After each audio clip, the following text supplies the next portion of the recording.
I'm Anna. And I'm Jake, and today we're doing something a little different. Yeah, today we're not just learning English, just a real conversation about something that honestly keeps me up at night sometimes. Same. And I think once you hear what we're talking about today, it might make you sit up a little straighter too. So here's a question, and I want you to actually think about this while we talk. When was the last time you learned something completely new? Not revision, not refreshing something you already know, something brand new. Because the world, it's not waiting for us to catch up. And today's episode is about exactly that, whether our skills are keeping pace with the world. So yes, you'll learn English today. But through a bigger conversation about skills, work, AI, change, and the future. Later, we'll have Word Tour and Say It Better. And if English is one of the skills you're building, English Leap Club can help you practice after the episode. But first, let's talk about something real. Are your skills growing with the world? Or are you becoming comfortable in a world that is quietly moving on? Okay, Anna, I want to tell you something that happened to a friend of mine. Let's call him Mike. Okay, tell me about Mike.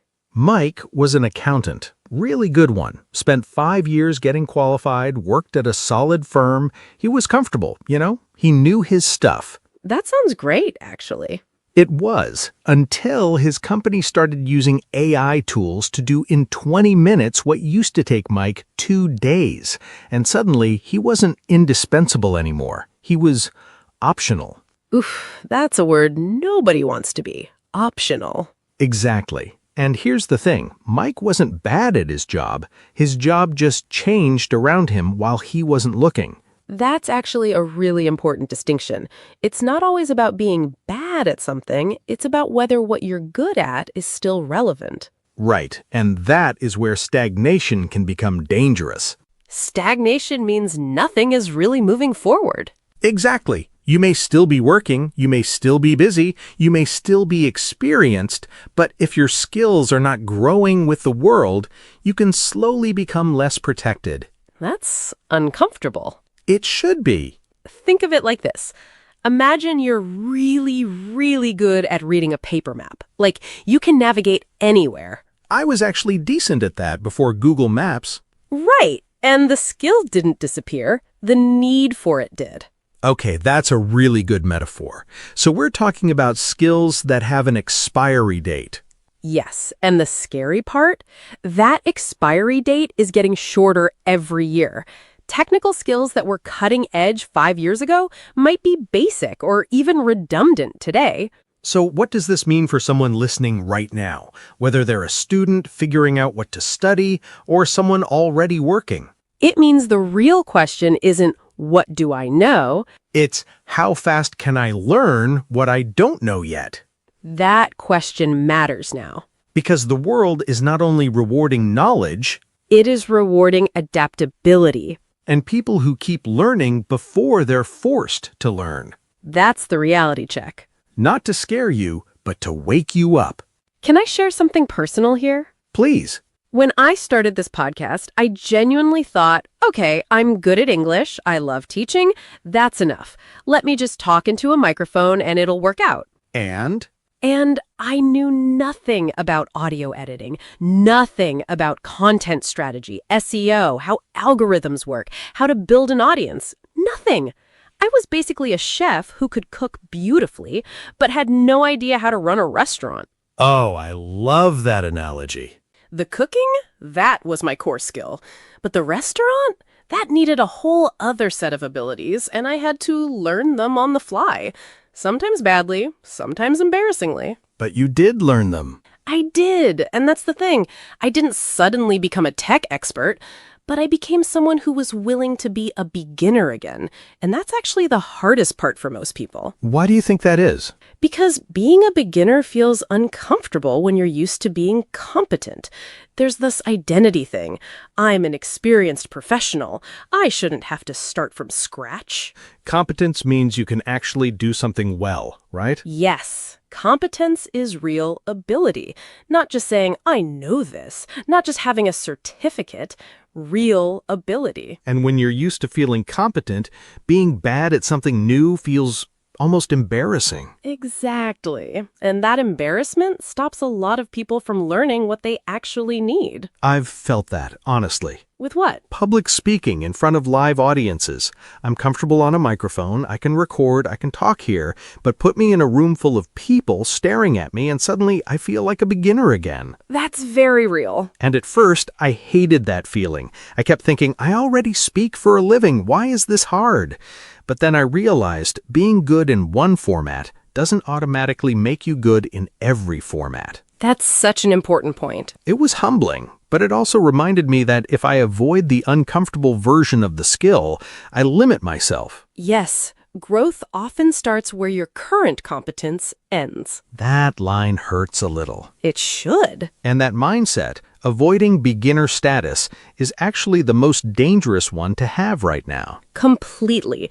The people who are thriving today, honestly, they're not always the smartest. They're the most adaptable. They've made peace with not knowing things yet. That word yet matters. It really does. Because I don't know this sounds final. But I don't know this yet gives you a future. That connects to self-efficacy, right? Yes, self-efficacy means the belief that you can handle a challenge or succeed at something. So not I already know everything. No, more like I can learn what I need to learn. That's powerful. It is, because if you don't believe you can learn, change feels like a threat. But if you believe you can learn, change becomes uncomfortable but possible. Exactly. It's like, you know how bamboo grows, right? It spends years underground building its root system, and then it shoots up incredibly fast.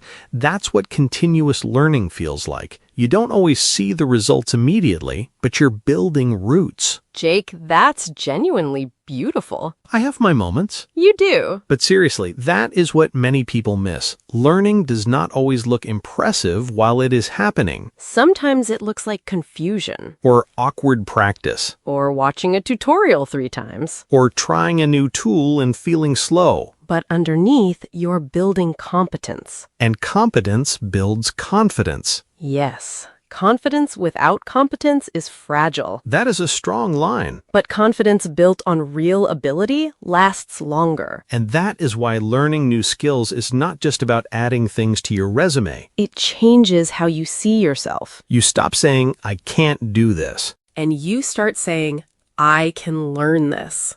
Okay, now let's get practical, because we don't want anyone leaving this episode just feeling anxious. Right. Anxiety without action is just stress. So let's talk about what you can actually do. First thing, and this sounds simple, but nobody does it, Google your own job title and the year 2030. Oh, that's a good one. Seriously, try it. Marketing Manager 2030, Software Developer 2030, Teacher 2030, Accountant 2030. See what comes up. See what skills are being talked about. It's a 5-minute reality check that most people avoid. Because ignorance feels comfortable. Until it's not. And to be clear, we're not saying believe every random prediction online. Good point. Use it to notice patterns. What skills keep appearing? What tools keep coming up? What are people in your industry worried about? What are they preparing for? The future usually leaves clues before it becomes normal. That is worth writing down. Second thing, and this one comes from something I heard recently that really stuck with me. There's this idea of building what's called a T-shaped skill set. Explain that. So imagine the letter T. The vertical line going down, that's your deep expertise, the thing you're really, really good at, your core. For Anna, that's English and communication. For an engineer, it's their technical field. For Mike, it was accounting. And the horizontal bar across the top? That's your breadth. The horizontal bar is all the other things you know a bit about. Data, AI tools, project management, emotional intelligence, writing, design. You don't need to be an expert, just competent enough to collaborate. And the people with the widest horizontal bar, even with the same vertical depth, are so much harder to replace. Because they can work across teams. They speak multiple professional languages. That is versatility. Yes, versatility means being able to do different things well. And in a changing workplace, versatility matters. A lot. Because if your value depends on only one narrow task and that task changes, you're exposed. But if you have connected skills, you can move. You can adapt, You can solve problems from different angles. and that makes you more useful. Okay, third thing, and this is probably the most underrated skill of all right now. Learn to work with AI, not as a replacement for your thinking, but as an amplifier of it. This comes up in literally every industry conversation right now. It's not AI will take your job, it's someone who knows how to use AI well might take your job. The people who are scared of AI and ignore it are like people in the 90s who refuse to use email. You can refuse, but the world will just move on without you.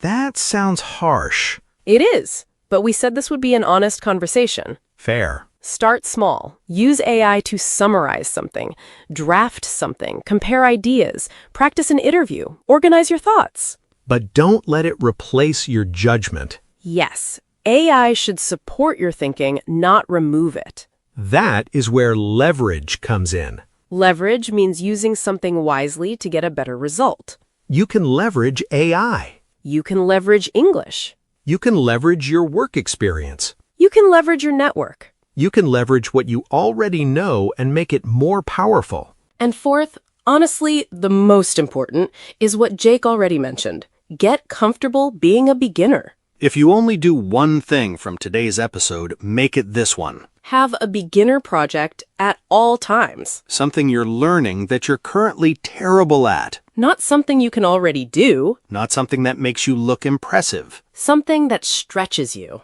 Something that reminds you what learning feels like. And something small enough that you can actually continue. Right. Don't start with, I'm going to master everything in 3 months. That usually lasts 3 days. Start with one project, one small skill, one uncomfortable area. For me, that's live public speaking. For me, video editing. And Mike, by the way, did not stay stuck there.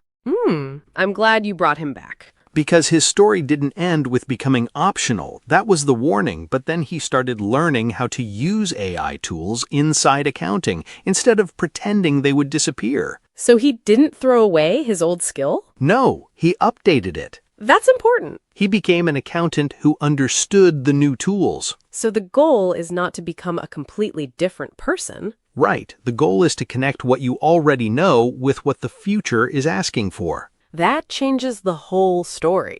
It does, because optional was not the end. It was the wake-up call. And that is the practical heart of this episode. Keep your core. But add new layers. And that discomfort, that's where growth actually lives. Not in the comfort zone, in the I'm figuring this out zone. And every adult needs that zone. Because if the only things you do are things you already do well, your world slowly becomes smaller. That's a dangerous kind of comfort. A comfortable life can still become a stagnant life. So have one beginner project. One skill you are cultivating. One place where you are building competence. One place where you are strengthening your self-efficacy. So when the world changes, the feeling of learning does not shock you. You are used to it.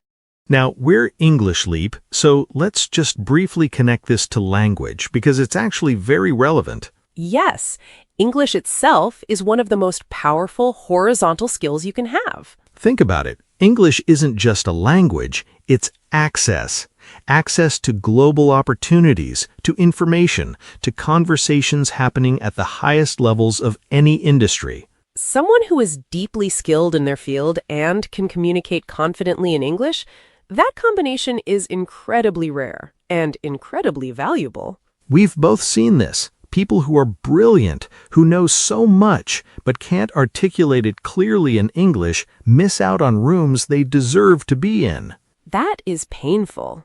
It is, because sometimes the opportunity does not go to the smartest person. It goes to the person who can communicate their value clearly. That is not always fair. No, but it is real. So if you're listening to this and you're on that English learning journey, you're already doing exactly what we're talking about today. You're growing. You're refusing to stay still. And that habit of always adding to yourself is the actual skill. English is just one beautiful example of it. English is not the whole story. But it can be